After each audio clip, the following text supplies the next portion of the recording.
وعلى آله وصحبه ومن والاه ولا حول ولا قوة إلا بالله وبعد. Ma'asyiral muslimin yang dimuliakan Allah Subhanahu wa taala. Malam ini kita masuk pada malam ke-26 dan besok masuk pada malam ke-27. Tadi pagi kita sudah menjelaskan bahwa ada beberapa para sahabat yang berpendapat bahwa malam Lailatul Qadar itu ada di tanggal 27. Di antaranya adalah Umar bin Al-Khattab radhiyallahu anhu, Muawiyah bin Abi Sufyan, kemudian juga Ubay ibn Ka'ab, termasuk juga Abdullah ibn Abbas radhiyallahu anhuma, dan banyak sederetan para sahabat dan juga para tabi'in yang menganggap Lailatul Qadar itu jatuh di tanggal 27. Tetapi pendapat yang rajih, pendapat yang kuat wallahu a'lam, bahwa Lailatul Qadar itu berpindah-pindah dalam setiap tahunnya, sebagaimana difatwakan di banyak para ulama seperti Asy-Syaikh Ibnu Utsaimin, Asy-Syaikh Shalih Fauzan, Asy-Syaikh Ibnu Baz rahimahumullahu al-jami', dan banyak para ulama baik yang salaf ataupun yang khalaf, bahwa pendapat yang betul Lailatul Qadar itu berpindah-pindah. Boleh jadi tahun kemarin 21 atau tahun ini bisa jadi 25, 27, wallahu a'lam. Dan hikmah disembunyikan Lailatul Qadar sekali lagi supaya kita mencarinya dengan cara berijtihad, bersungguh-sungguh meningkatkan ibadah kita di 10 akhir Ramadan. Ma'asyiral muslimin yang dimuliakan Allah Azza wa Jalla, tapi saya ingin menjelaskan beberapa penyimpangan saja. Apabila masuk pada tanggal 27 Ramadan, ada beberapa kesalahan di masyarakat kita ini. Apa saja kesalahan-kesalahannya? Terkadang kesalahan ini masuk pada kategori bid'ah, ajaran yang tidak pernah diajarkan Nabi sallallahu alaihi wasallam. Yang pertama, takhsisul ibadah, mengkhususkan ibadah, mengkhususkan qiyamul lail, menghidupkan malam Lailatul Qadar itu dikhususkan di tanggal 27. Karena prasangka kebanyakan awam menganggap bahwa Lailatul Qadar itu jatuh di tanggal 27. Akhirnya kemudian mereka mengkhususkan ibadah di tanggal ini. Kita tidak membicarakan ibadah. Salat malam itu bagus, menghidupkan malam dengan zikir dan doa itu baik. Tetapi ketika mengkhususkan sebuah ibadah, ingat ibadah ini sifatnya tauqifiyah, terima jadi, berdasarkan Al-Quran dan Nabi.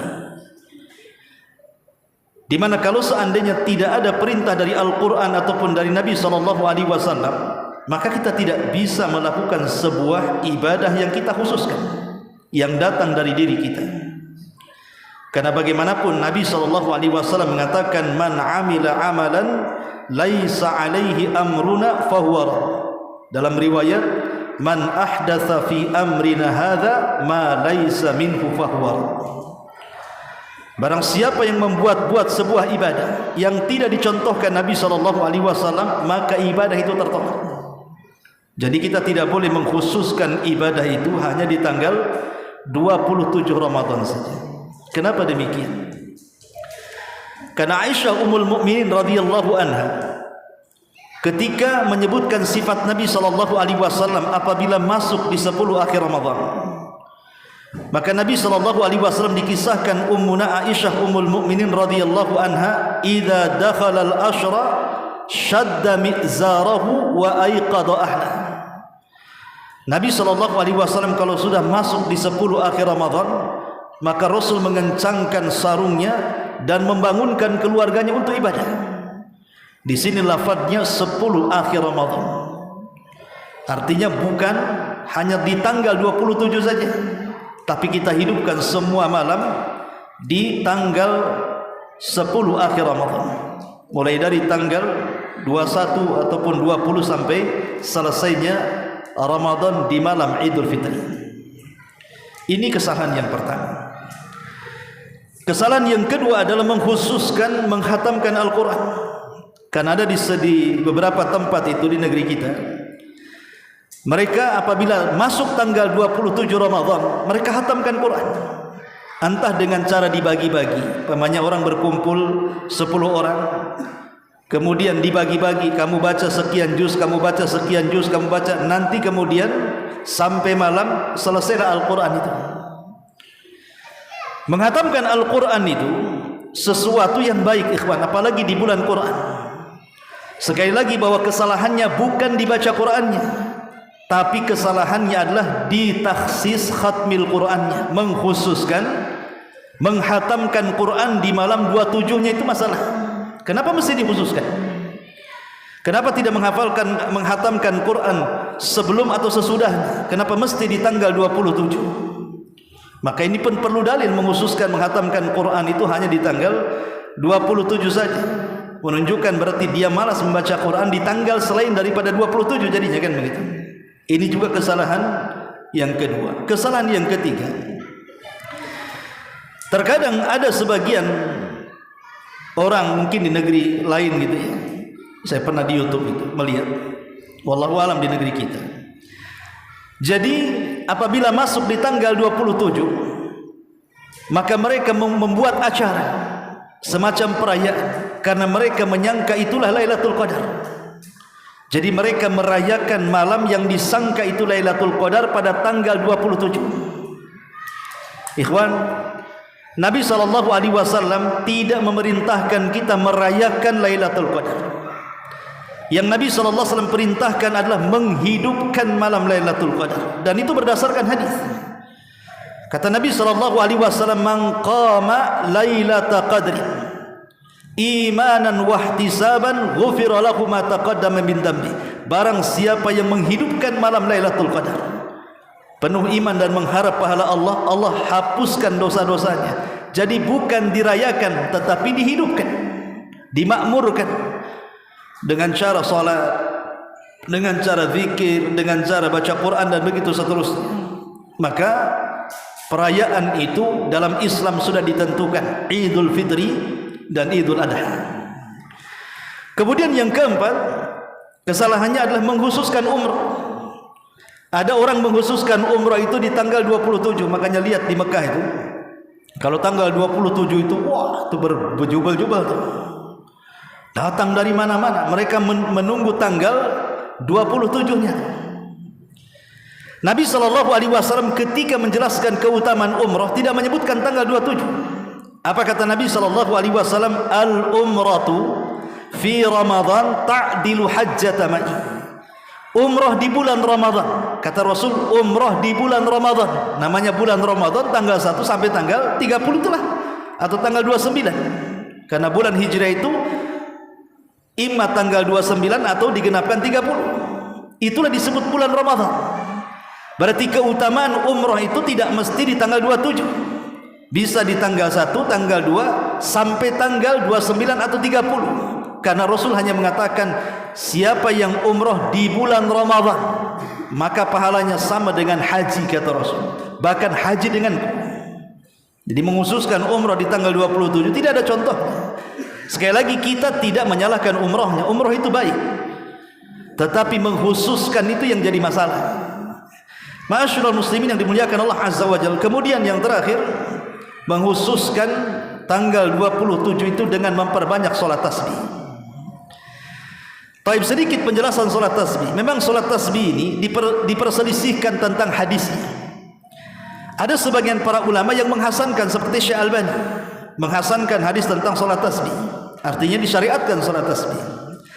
Tapi mayoritas para ulama mengatakan hadis-hadis solat tasbih itu tidak ada yang sahih, tidak ada yang sahih, sehingga di antara sebagian ulama mengatakan bid'ah hukumnya. Jadi ada yang mengatakan sunnah, karena ada sebagian ulama yang menghasankan hadisnya seperti Syekh Albani. Ada yang mengatakan bid'ah karena hadisnya lemah.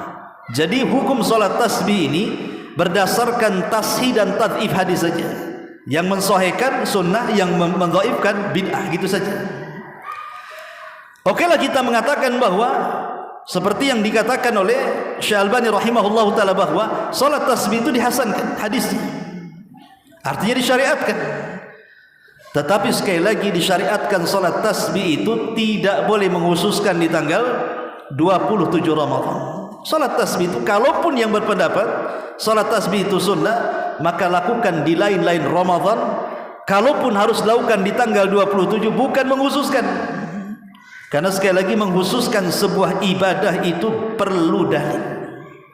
Ini 5 perkara yang dianggap bid'ah dalam agama. Kemudian 5 perkara yang harus dijauhi juga, terutama di tanggal-tanggal ganjil, wabil khusus di tanggal 27, karena kita sisa 27 dan 29 kan tanggal ganjil. Walaupun Lailatul Qadar itu bisa saja di tanggal genap, bisa juga di tanggal ganjil. Ya, maksudnya apa?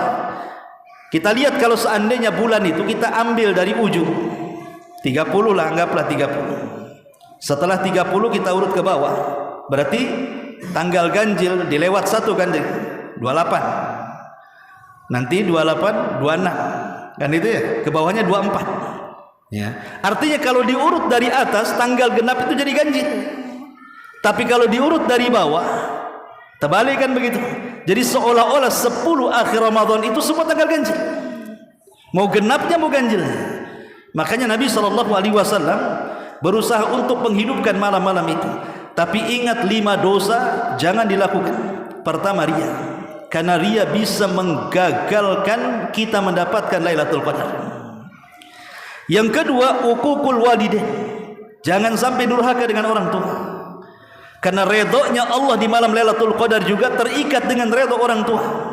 Kata Nabi SAW, redha Allah fi ridhal walidain, bahwa keredhaan Allah itu disangkut pautkan dengan keredhaan orang tua.